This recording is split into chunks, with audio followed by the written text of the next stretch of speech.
se ha mojado la gran gestora de activos del mundo, BlackRock, cuyo CEO es Larry Fink, y dice que el mercado está equivocado. Siempre que habla BlackRock es un aviso al mercado de no estás yendo por la dirección adecuada pensando en el largo plazo. Decir que el mercado está equivocado me parece muy atrevido. Lo que estamos viendo es ahora por fin empezamos a desgranar un poco. Es decir, no todo vale. Yo creo que esto es simplemente que empieza a haber una rotación y eso, a mi entender, lo que nos trae es que nos vamos a más calidad, no a una debacle y a una explosión de esa burbuja de la IA. Tuve el honor de entrevistarme con el CMO global de BlackRock en la sede de Nueva York y parece que van en la misma idea, ¿no? Es el plan maestro de BlackRock y comenta que hay 3 pilares básicos y que son... Y luego... Con esto que ha dicho, igual ya me quedo sin trabajo, porque nadie hubiera podido anticiparlo, ¿no? Que haya un pequeño colapso de algunas de las empresas de IA me parece totalmente lógico y bueno. Como gestor de activos, como gestor de fondos y de carteras, con toda esta disrupción y estas caídas que estamos viendo y esta recomposición del mercado, ¿dónde estás viendo oportunidades? Te voy a desvelar un secreto tan brutal como el que me contabas tú antes.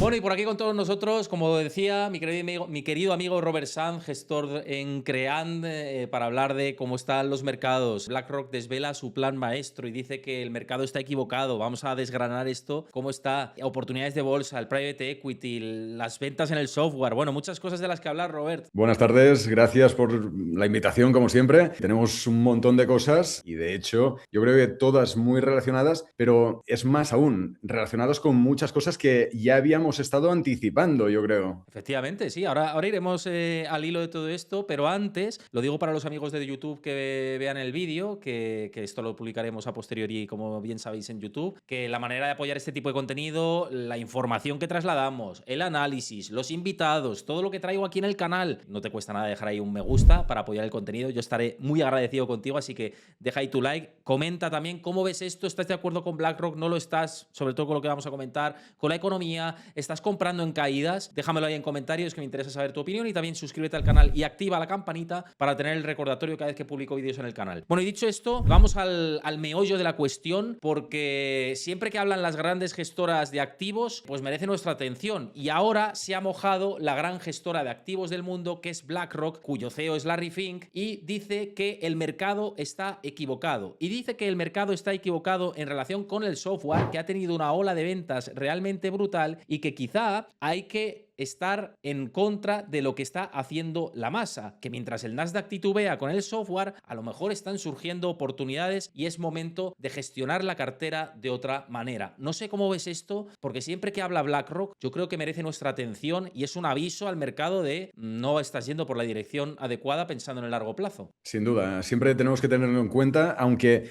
decir que el mercado está equivocado me parece muy atrevido. Es decir, siempre hemos dicho que podemos estar de acuerdo o no con lo que está ocurriendo, pero al final el mercado es el que te pone en tu sitio. Y bueno, y podemos estar con un mercado equivocado durante demasiado tiempo. Entonces, que el mercado esté equivocado o no, esto, digamos, como valoración se lo dejo a Larry Fink. Yo, personalmente, lo que creo es que sí, evidentemente, está habiendo esta criba, ¿no?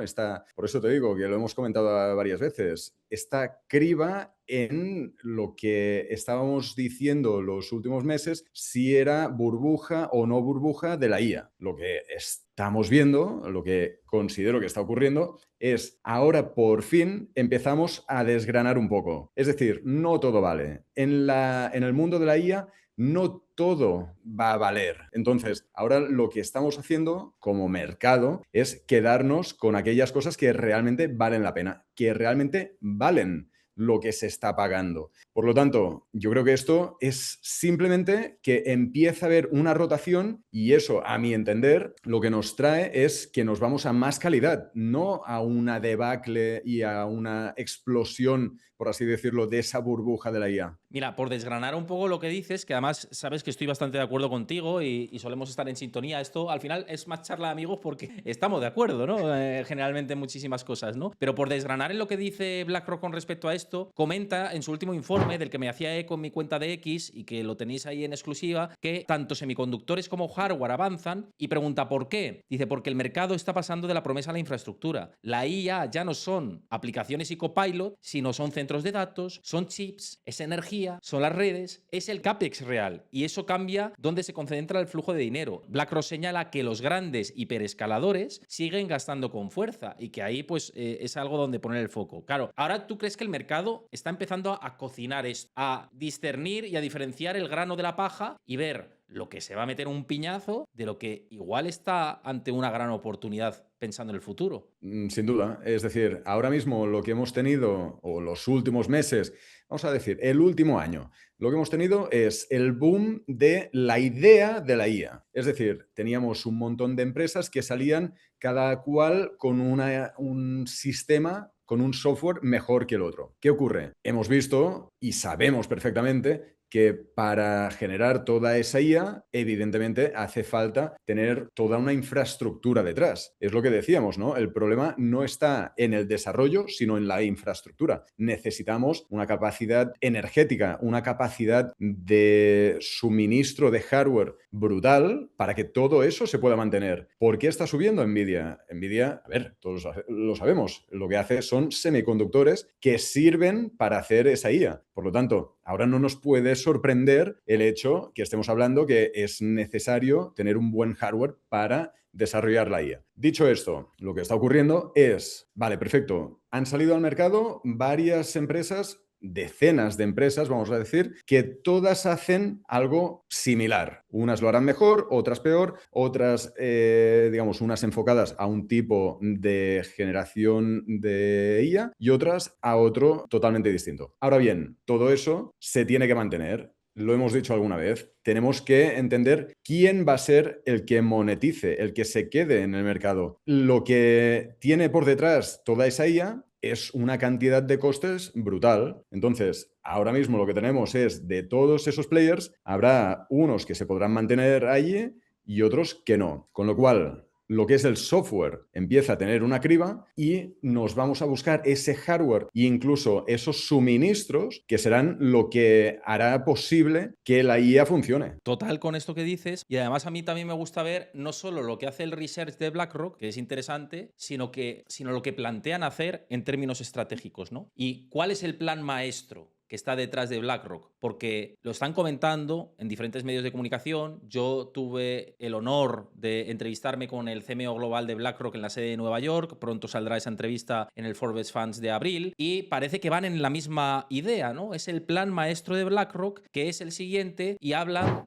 a lo largo de este artículo de la CNBC, que entrevistan a Jay Jacobs, que es el responsable de Equity Exchange Traded Funds de los ETFs de BlackRock, y comenta que hay tres pilares básicos, ¿no? Y que son inteligencia artificial, no sorpresa, income, es decir, estrategias de retribución, de dividendos, de tener esa parte más defensiva, y luego mucha diversificación. Parece que es un cliché todo esto, pero ahí están los focos estratégicos de BlackRock. A lo largo de la conversación lo dice. No sé cómo lo ves tú esto, y si estás de acuerdo con Jacobs, que está ahí, que detalla lo que quieren hacer ahora. Sí, estoy de acuerdo. A ver, realmente tampoco no es que nos haya abierto una puerta al mundo de las maravillas. Es decir, como has dicho, ¿no? Es bastante lógico diversificar la cartera, tener una parte más en quality o growth y quality growth y otra parte más conservadora que te dé ese income, ese dividendo. Bueno, o sea, le agradecemos aquí estas pistas que nos ha dado, pero yo creo que los que están hoy conectados ya lo sabían. Sí, Entonces, sí. Mira, dentro de una de las frases que te voy a leer es: lo primero es realmente saber cuáles son las grandes oportunidades de crecimiento en el mercado actual, y hay que centrarse al máximo para intentar encontrar algunas de estas exposiciones específicas, como la IA, que podrían funcionar muy bien en este entorno. Bueno, gracias por la aclaración, ¿no? Pero es algo que fijaos, fantástico. viene ahí en ese párrafo que yo creo que todo el mundo, todo el mercado sabe, ¿no? Fantástico. Oye, con esto que ha dicho, igual ya me quedo sin trabajo, porque nadie hubiera podido anticiparlo, ¿no? Bromas aparte, me parece totalmente lógico. O sea, estamos en un contexto en el que seguimos teniendo ese punto de crecimiento y esa, digamos, consolidación de esta nueva tendencia. Te digo consolidación porque va haciendo los pasos que, a mi entender, son correctos digamos, después de esta gran disrupción que ha habido en el mundo de la IA, que haya un pequeño colapso de algunas de las empresas de IA, me parece totalmente lógico y bueno, de hecho, porque eso lo que hará es potenciar las empresas, digamos, que son las ganadoras. Entonces, aparte de esto, tenemos esa rotación sectorial hacia digamos, estas empresas relacionadas, pero es que además de todo, digamos, de todo esto que estamos comentando, lo que es muy crítico, muy diferencial para, digamos, a mi entender, es algo que ha ocurrido de la manera que estuvimos diciendo. Es decir, ahora, como ha habido este ajuste, a nivel de valoraciones, estábamos hace 1 o 2 meses diciendo que la IA tenía una burbuja, que las valoraciones de la IA, de la tecnología, estaban muy caras. Ha habido un ajuste, una corrección en el P/ratio de, digamos, forward a 3 años. Las valoraciones han caído a unos niveles iguales a los que está ahora mismo el PER, digamos, la misma métrica de consumo discrecional. Eso es tremendo, ¿eh? Entonces, es una pasada. O sea, lo que hace un tiempo decíamos, oye, pues igual podríamos hacer una pequeña rotación hacia sectores más defensivos, más tranquilos y aburridos, realmente no éramos los únicos. No es que haya ocurrido porque lo dijimos, sino es que hay mucha gente que ha pensado lo mismo que nosotros. Claro, pero fíjate, Robert, esto es muy interesante y a la gente le va a interesar muchísimo. Y yo te doy mi punto de vista también. El hecho de que el PER de consumo defensivo esté en niveles de 30, hostia, es que igual está caro. El consumo defensivo no tiene unos PERs tan altos. Igual nos hemos pasado de defensivos, ¿no? Totalmente. O sea, ahora, para mí, la clave sería, oye, igual nos hemos pasado en ambas direcciones. Igual se ha liquidado un montón de valor en el sector tecnológico, porque, bueno, al fin y al cabo, sí que evidentemente hay algunas que han caído mucho más que otras y entonces, pues tenemos que ir a buscar lo que realmente vale la pena, pero sí que es cierto que cuando hay una corrección, el sector se resiente en su conjunto. Por lo tanto, igual se ha castigado demasiado al sector tecnológico y se ha rotado demasiado al consumo básico. Entonces, igual, aunque parezca contraintuitivo, porque ahora mismo, claro, decimos, oye, ¿lo que está ocurriendo es grave o no es grave? Pues igual tenemos que salirnos otra vez de ese consumo básico para ir a buscar algunas de estas empresas más growth, más quality growth, que han sido dilapidadas injustamente. Y mira, la última estocada de la tecnología, y para la gente que no lo conozca, viene derivada de un informe al que se le ha prestado en los últimos días mucha atención, que es de Citrini Research, y es el siguiente, en el que habla de la crisis que se va a desarrollar en 2028 por el éxito de la inteligencia artificial. Lo que viene a decir este post, que francamente es interesante a nivel lectura, a nivel analítico, entra en datos que yo creo que son muy relevantes y muy interesantes sobre lo que puede generar la inteligencia artificial. Nos viene a decir como que vamos a morir de éxito, que la inteligencia artificial va a ser más exitosa incluso de lo que pensamos, pero que eso va a afectar en el consumo y en el mercado laboral. Es decir, en el mercado laboral, más paro estructural, menos consumo básico y una situación de crash y de ajuste de un 38% en los mercados en el momento en el que esa superinteligencia se desarrolle. Claro, es que esto es detallado de aquí a 2028. Es que yo qué sé, vete tú a saber la de cosas que pueden pasar. ¿El análisis es interesante? Lo es. ¿Que el mercado tenga miedo por un informe de Citrini Research al que antes no le hacía ni caso ni nada y sobre reaccione de manera brutal? Pues igual hay que digerirlo de otra manera. O sea, ni tanto ni tan calvo. Que se le haga caso, sí, pero que se sobrereaccione tampoco, ¿no? Entonces, un poco lo mismo que dices antes, ¿no? Cualquier excusa es buena por las valoraciones que había previamente, para mandar al suelo determinados valores, ¿no? Y a lo mejor eso sí que empieza a gestar oportunidades importantes de inversión. Exacto. De hecho, lo veníamos diciendo, ¿no? Que el mercado estaba de tal manera que cualquier chispa podía hacer detonar el polvorín. Entonces, sí que es cierto que no, a ver, sí que ha habido un ajuste, pero tampoco no ha estallado nada. Pero estoy de acuerdo en parte con algunas de estas, o sea, estoy muy de acuerdo con lo que dices. El informe de Citrini es interesante, es una buena lectura, pero de que de allí a que a 2028 ocurra todo esto, yo lo veo un pelín exagerado. Sí que es cierto que puede haber un ajuste importante porque, a ver, y esto ya está ocurriendo, ya está habiendo más problemas de contratación de personal, sobre todo white collar, digamos, puestos, digamos, que no son de trabajos manuales, básicamente, y sobre todo en posiciones más bajas. Ahora mismo estamos viéndolo, no solamente en Estados Unidos, en todas partes, la gente que está saliendo ahora mismo de la universidad tiene problemas de colocación mucho más graves que hace 5 años porque a muchas empresas no les interesa contratar un becario o un junior. ¿Por qué? Porque puede tener una IA entrenada en medio día que haga lo que te hará un junior en 6 meses, que además estará cobrando. Por lo tanto, esto es algo grave, porque sí que nos da un cambio de paradigma, pero de ahí a que esto provoque, pues, creo que en el informe hablaban de un paro del 10% en Estados Sí, Unidos. y estructural Yo creo, además, ¿eh? Decía un paro estructural claro, del 10%. claro, yo creo que ahí igual se pasan un poco de frenada. Yo creo que, de hecho, ya han salido informes rebatiéndolo, viéndolo más como una oportunidad, porque al fin y al cabo no es la primera vez que hay una disrupción tecnológica, digamos, de estas características, y lo que ha ocurrido es que esto ha potenciado la economía a largo plazo. Entonces, no, según mi punto de vista, no debería ser digamos, la debacle que nos está pintando Citrini. Yo lo que creo, y doy aquí mi opinión, no sé qué opinará el chat también y la gente que nos vea en YouTube a posteriori, em, pero hemos visto revoluciones pasadas en las que se ha hablado de que iba a ser un cataclismo para los trabajadores.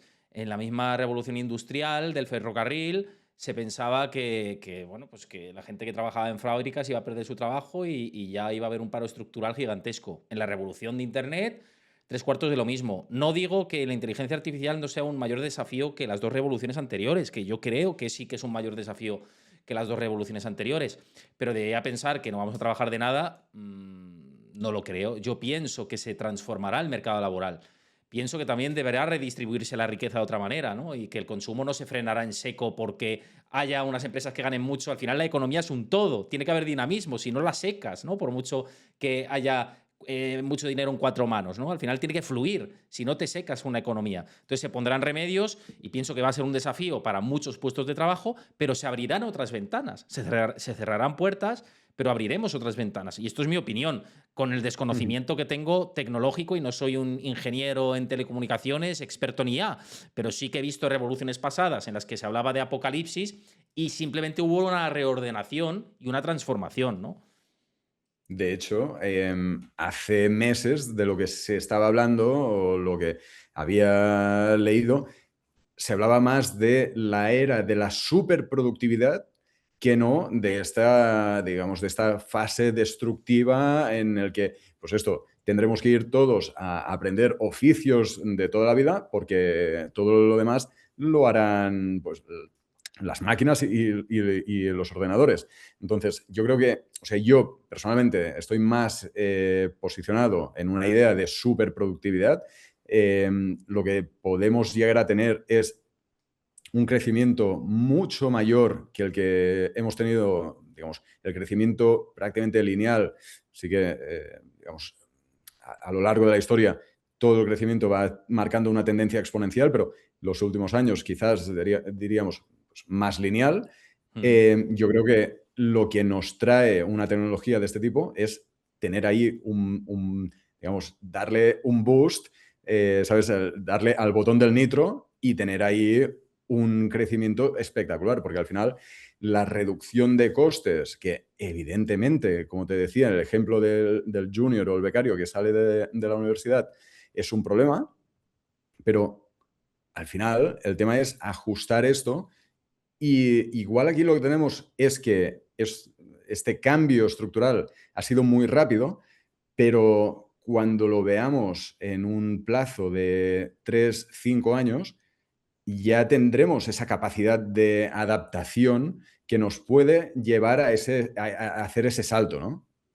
Sí, yo creo que estamos corriendo muy rápido en una carretera que no sabemos lo despejada que está o la de obstáculos que tiene dentro de la misma, ¿no? Entonces, es cuestión de tiempo y de digerirlo. Queremos correr más rápido quizá de lo que nuestras piernas quieren avanzar. Y esto siempre suele ser un problema, ¿no? Mira, antes el Rojero por aquí decía, y lleva mucha razón en el análisis que comenta, dice, antes de esas evoluciones necesitarán centros de datos, antes de los centros de datos necesitarán energía y con la acumulación necesitarán refrigeración, que el límite de la IA es la infraestructura. Y no puedo estar más de acuerdo. Es más, BlackRock incide en eso. Dice que la oportunidad está en la infraestructura y en la energía y en lo colateral que supone la inteligencia artificial. Y aquí viene la pregunta, como gestor de activos, como gestor de fondos y de carteras, con toda esta irrupción y estas caídas que estamos viendo y esta recomposición del mercado, ¿dónde estás viendo oportunidades o qué posiciones estáis tomando desde Creand? Pues mira, justamente yo te diría, ahora es... Te voy a desvelar un secreto tan brutal como el que me contabas tú antes. No, a ver, realmente ahora es justamente ir a hacer este stock picking. Antes, de hecho, veía por aquí a alguien que comentaba si sería buena idea tener una cartera 50% SP normal y SP equiponderado. Y de hecho, esto va justamente en relación a lo que te estaba diciendo. Hay que ser muy selectivos. No podemos, creo yo, ahora mismo comprar con los ojos cerrados y ya está. Porque, ¿qué ocurre? Lo que ha ocurrido en este último mes. Hay una caída y lo que te penaliza es a esas magníficas 7, excepto Nvidia, y en realidad te estás quedando fuera de esas oportunidades que son las aburridas que decíamos. Yo creo que este ajuste ha sido muy rápido porque, ¿sabes? Hace bastante tiempo que te decía de hacer esta rotación hacia sectores más defensivos, con dividendo, tradicionales y aburridos. La rotación ha sido tan rápida que yo creo que ahora, viendo a nivel de valoraciones, pues igual sí, seguimos teniendo algunas empresas que yo creo que aún estaría bien entrarlas, digamos, en estos sectores, pero ya podemos volver a fijarnos en lo que realmente vale la pena dentro de la tecnología.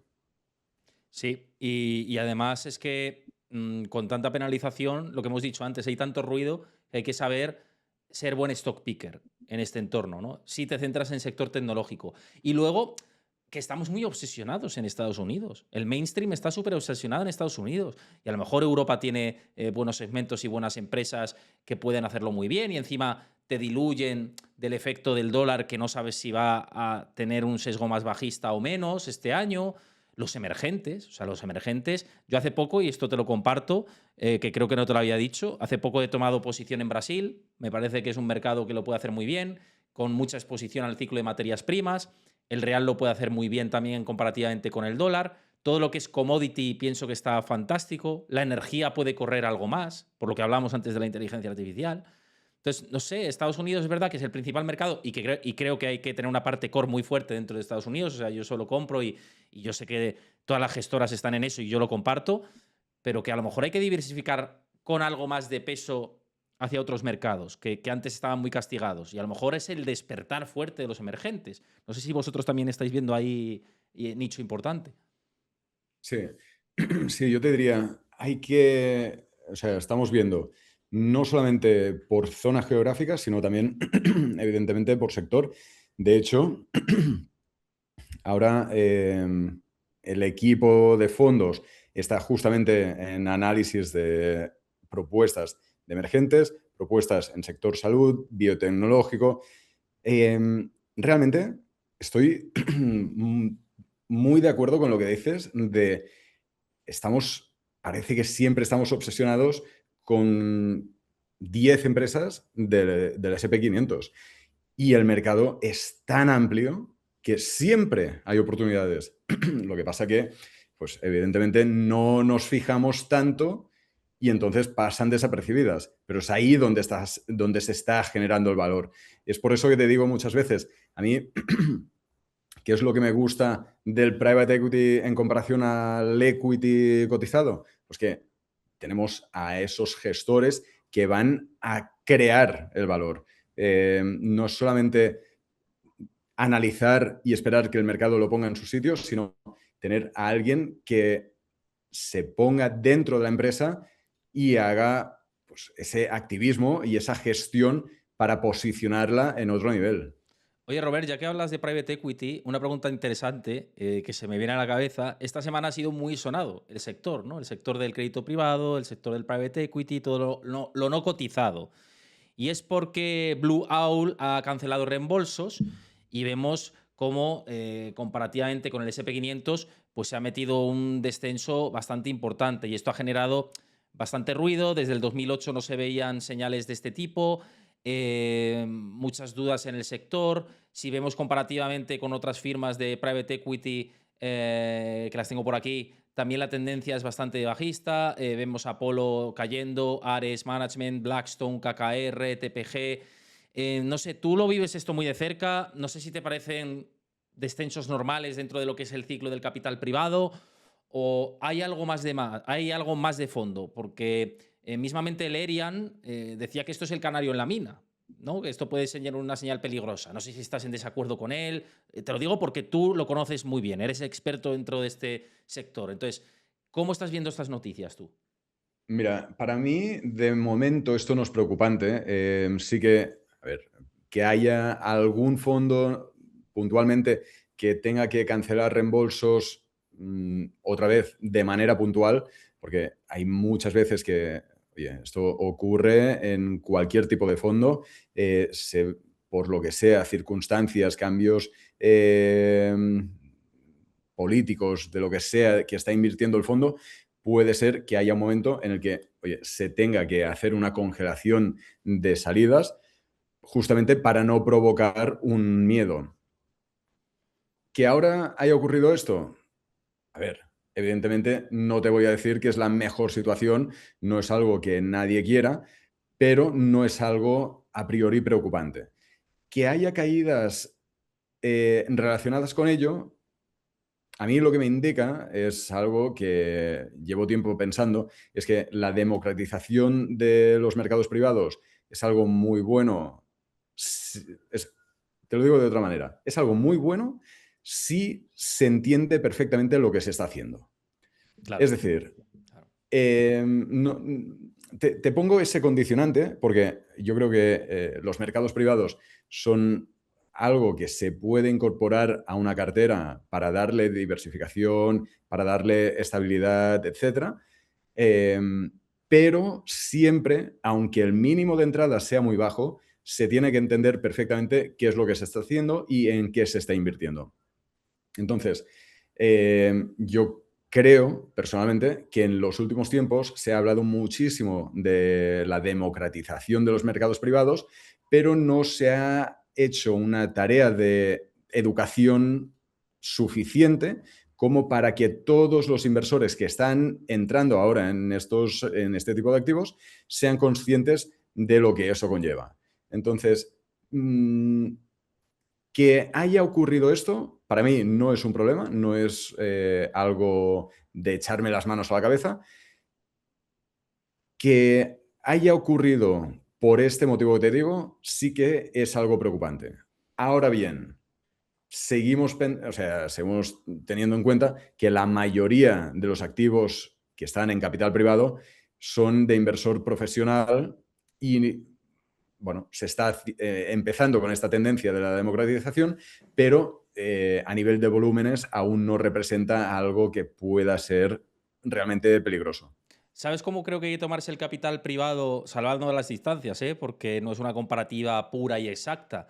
Pero yo me tomaría el capital privado si entra un retail como el mercado inmobiliario, como alguien que tiene una vivienda y quiere mantenerla X tiempo, aprovecharse de tener un activo real y X tiempo después, si le sale a cuenta, o alquilarla o venderla, ¿no? En este caso. Pues el private equity, yo creo que es un poco lo mismo. Es un mercado ilíquido que cuesta a veces encontrar las ventanas esas de liquidez para hacer reembolsos, necesita de Ujú. su largo plazo y capitalizar ese largo plazo o ese reembolso pues con el paso del tiempo, ¿no? Yo creo que ese es el tema que se busca como... Para tener un mercado líquido tienes los ETFs, ni siquiera los fondos de inversión mutuos tradicionales, los ETFs, pero un capital privado es otro tipo de inversión, ¿no? Y yo creo que no se entiende a veces. Pero ¿sabes qué pasa? Lo que venimos diciendo, el mercado se ha vuelto muy yonky, está muy enganchado a un rendimiento alto y a seguridad. Venimos de yo qué sé, te iba a decir unos meses, pero ya son años en los que la bolsa es comprar, que suba y me lo vendo cuando quiera. Y entonces dice, ¿qué ocurre? Es que la bolsa ya no me da suficiente, porque un 10, un 12, un 15 anual ya no es suficiente. Entonces ya vas a buscar métricas de private equity de multiplicar por 2, multiplicar por 3 en X tiempo. Claro, no estamos hablando del mismo animal, o sea, es Mm. algo totalmente distinto. Aunque el subyacente sean acciones de empresas, estamos hablando de un comportamiento totalmente distinto. Entonces, que no creamos que ir a buscar rendimientos de private equity será con la facilidad del equity. Por lo tanto, por eso te digo siempre, la educación financiera es básica a todos los niveles. O sea, aunque tú y yo cada día nos estamos formando. Esto, Siempre. o sea, que nadie considere que ya lo sabe todo y que estoy diciendo con esto de la educación financiera. Todos tenemos que formarnos cada día.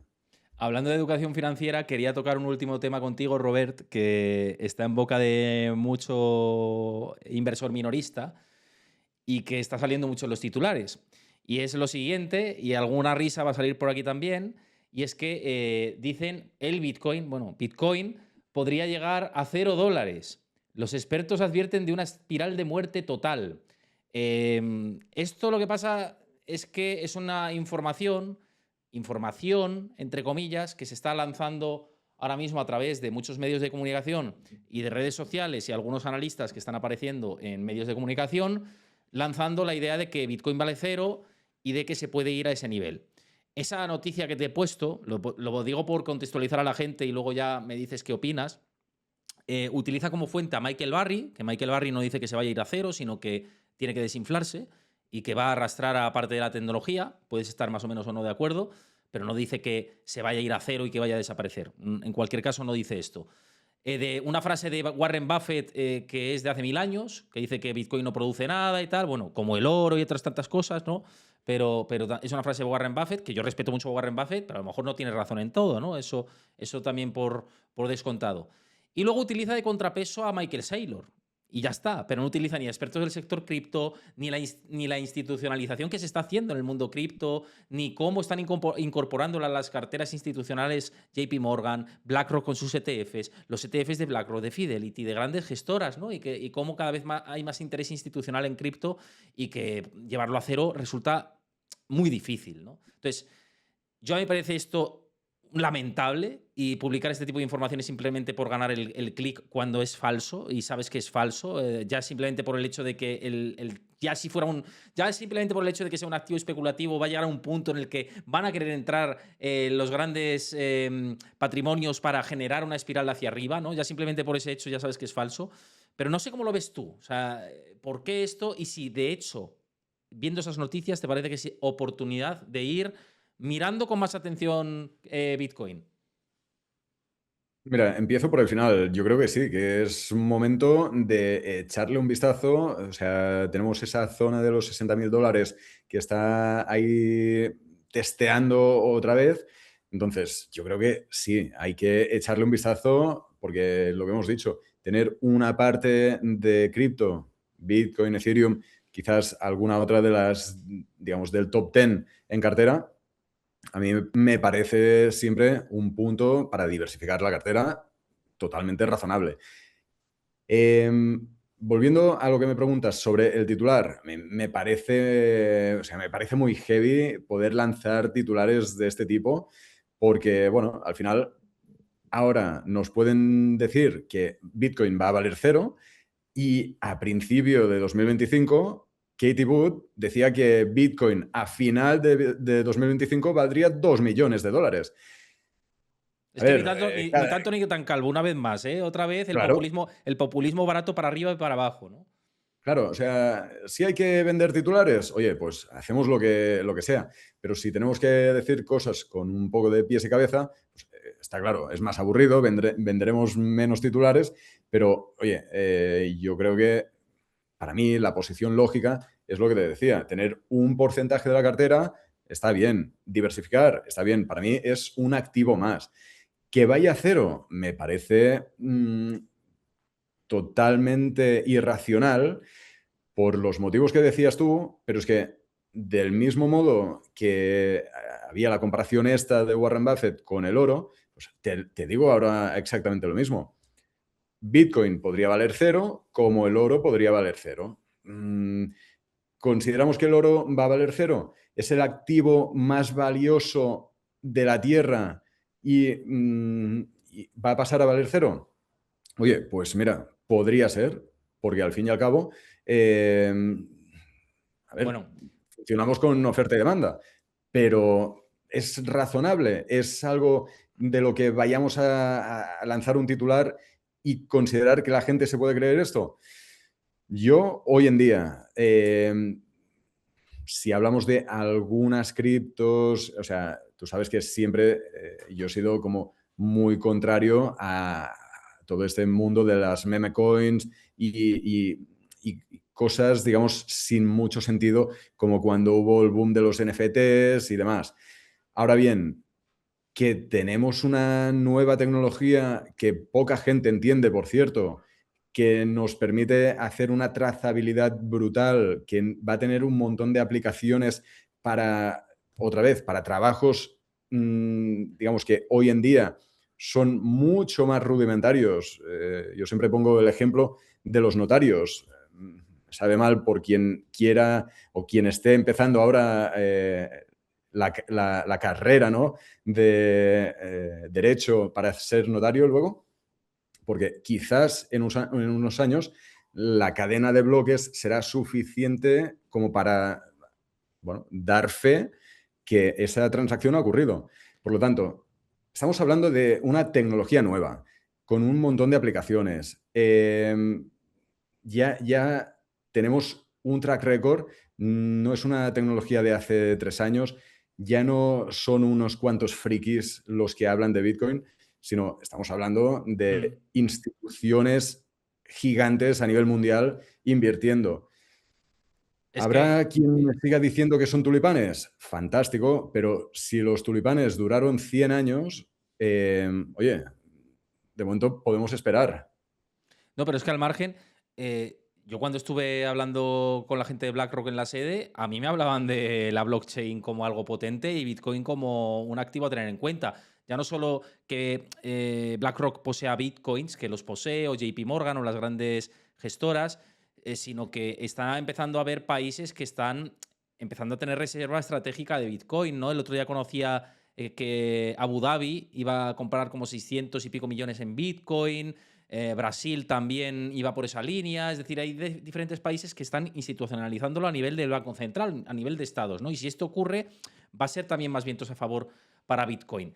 Claro, no digo, va a valer 1 millón, 2 millones, no tengo ni idea. Lo que sé es que los ciclos de Bitcoin son como son, hay mucha volatilidad, será un activo que si quiere ser reserva de valor a futuro o depósito de valor necesita reducir esa volatilidad, eso estamos de acuerdo yo creo que todo el mundo, pero es que es muy nuevo, es que esto hay que decirlo también, es que es un activo muy nuevo y ya está, ¿no? Pero de ahí a decir que vale cero, pues me parece que no tiene ningún sentido, ¿no? En fin, pero esto por concluir un poco mi punto de vista. En fin, Robert, que es un placer tenerte por aquí como siempre charlando, disgregando cuál es la actualidad y ya sabes que esta es tu casa. Fantástico, muchísimas gracias. El placer es mío como siempre. Y un abrazo a ti, a Chris, a Andrea y a toda la comunidad. Pues muchísimas gracias, Robert. Nos vemos pronto. Y recordad, quienes lo veáis desde YouTube, si os ha gustado la charla, dejad ahí vuestro like, comentad qué os ha parecido también. Me gusta saber vuestro punto de vista. Y suscribiros al canal y activad la campanita para tener el recordatorio cada vez que publico aquí vídeos en el canal. Un abrazo, Robert. Cuídate mucho. Igual, hasta luego. Chao.